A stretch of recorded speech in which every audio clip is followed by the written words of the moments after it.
لەبەرەوە دەبێت لە ئەسڵی ناناوەندی کارگێڕی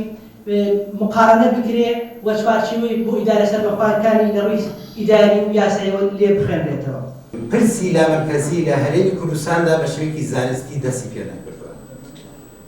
لە ساڵی 92 کە یاسای ژمارە 6 دەرەچێت بۆ شارەوانیەکان،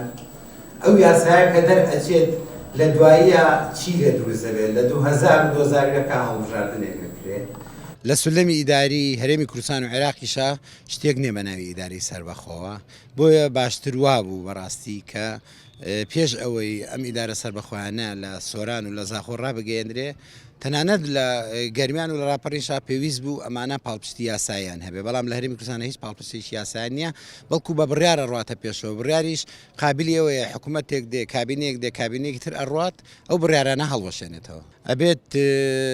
پلانێکی هەمەلایەنت هەبێ، ئەبێ بیکەی بە پرۆژە بە پرۆسە شێوەیەکی یاساییت هەبێ کە خزمەت بەو پلان و بەو پرۆژێ بکە و هەڵسەنگاندنی بۆ بکەی لە دوای هەموو 5 ساڵێ هەموو 10 ساڵێک ئەو کەم کوڕیانەی کە هەیە ئایا لە بواری یاسا بێ یاخود لە بواری جێبەجێکردنا بێ هەوڵ بدرێت یاساکان تعدیل بکرێنەوانێ،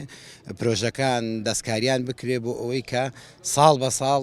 زیاتر پرۆسی لامەرکەزی قوڵتر بکەیتەوە. پرۆسی لامەرکەزی قوڵکردنەوەی بە مانای گەیاندنی باشترین خزمەتگوزاری لە کەمترین ماوە بە کەمترین تێچوون بۆ هاوڵاتی زائیدەن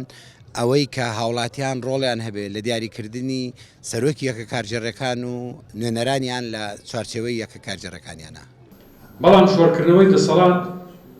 سیستەمێکی سەرکەوتووە. بەرنامەی کاری هەموو کابینەیەک لە دوایەکانی حکوومەت و پرۆگرامی حیزبە سەرەکیان بە شێوەیەکی گشتی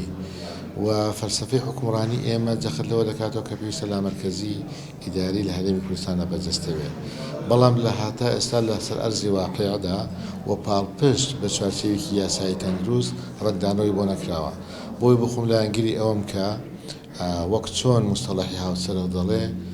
کامە دەسەڵات و پسپۆڕێت و تایبەتکاریە لەکوێ بە باشترین شێوە ممارەسە دەکرێت پیادەکرێت و باشترین چاکنی خزمەت دەگەێنێ، ئەم پسپۆڕێتی ئەم دەسەڵاتە لەوێ بێت. سەردەم سەردەمی ناناوەندێتی کارژێڕیە و پێویستە لەوێژدا هاوڵاتی خۆی سنتەر بێ، ئەگەر ناحەیەکی بۆ دابنرێ ڕاپرسی بکرێ، ئەگەر قەزاک بۆی دادەن ڕاپرسی بکرێ و ئەگەر دوو قەزا و زیاتر دەکرێنە ئیدارەی سەربەخۆ ڕێی هاوڵات و ڕێی خەڵکەوە وەربگرێ و ئەگەر دەکرێنە پارێزگاش بە هەمان شێوە. و ئێمە لەو ڕۆ پێم وایە فەراغی تەشریعیمان هەیە هەر لە چۆنیتی دروستکردنی پارێزگارەوە تا یەکە سەربەخۆیەکان و تا پرۆسەی باش جێبەجێکردنی ناناوەندێتی کارژێڕی پێویستی بە دووبارە ڕێخستنەوە هەیە. لە هەرێمی کوردستاندا بەداخەوەڵێم